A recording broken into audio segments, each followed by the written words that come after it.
Week 3 in Diddy's trial and it's back to business. Capricorn Clark takes the stand, Diddy's past assistant. She said once he found out she worked for Suge Knight, one of Diddy's foes, she wasn't seen in a good light. He threatened her with death if he suspects there was foolery. He would act a fool, accused her of stealing jewelry. Stuck her in a warehouse for 5 whole days on lie detector test, ensuring her reply don't change. She was being threatened that things would go to the shitter, cause if she failed one test, she'd be thrown in the river. She was taken at gunpoint to go and hit up Cuddy's pad as the getaway driver, but tipped off Cuddy fast. This was when his car was hit with Molotov Cocktails. Diddy tried for a mistrial but was a hot fail. The Stylist took the stand and what he happened to see was Diddy beating up on Cassie until Cassie would bleed.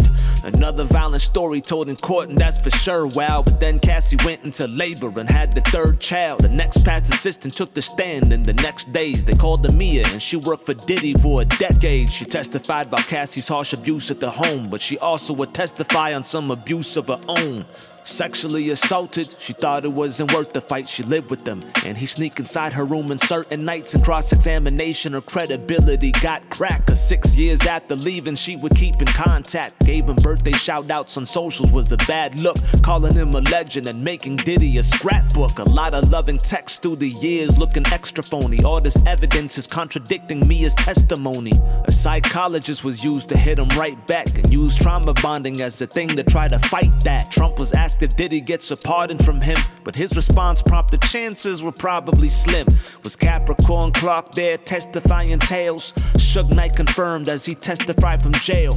Though he's known to be a long time foe to Diddy, he advised not to hurt him but have him expose the industry. The judge said he'll bar Diddy from the court with quickness if he doesn't stop nodding at the jury and the witnesses. Hotel security took the stand and he testified for the only tape of the Cassie beating he'd get a bribe. Cassie's friend and drug dealer Bonner went out to speak, saying Diddy hung her up over the top balcony. Diddy's ex-girl wasn't called by her name, so for the sake of her identity they calling her Jane, who also did the freak-offs explaining all the crazy drama. Allegedly Jane is 50 Cent's baby mama, and that's why 50 and Diddy was never alright. Kanye shows up to Diddy's trial wearing all white. Jane had similar stories that Cassie would tell, cause she was turned out and treated like she's Cassie as well.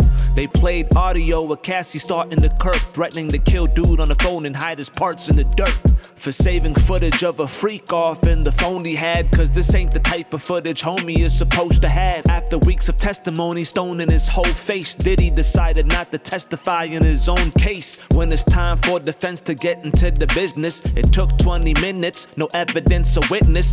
Feds dropped some charges and nobody asked for pardons, like sex trafficking, aid and kidnapping and arson. But juror 25 was having problems with his function. He was having issues with following instructions. After that was solved, the verdict was called to come. Not guilty in big charges, but guilty in all the smaller ones. The Mann Act charges of travel for prostitution is basically the only actual charge to do him. He may do small time, but isn't dying in jail. Plus the judge is denying his bail. Now on the sentencing.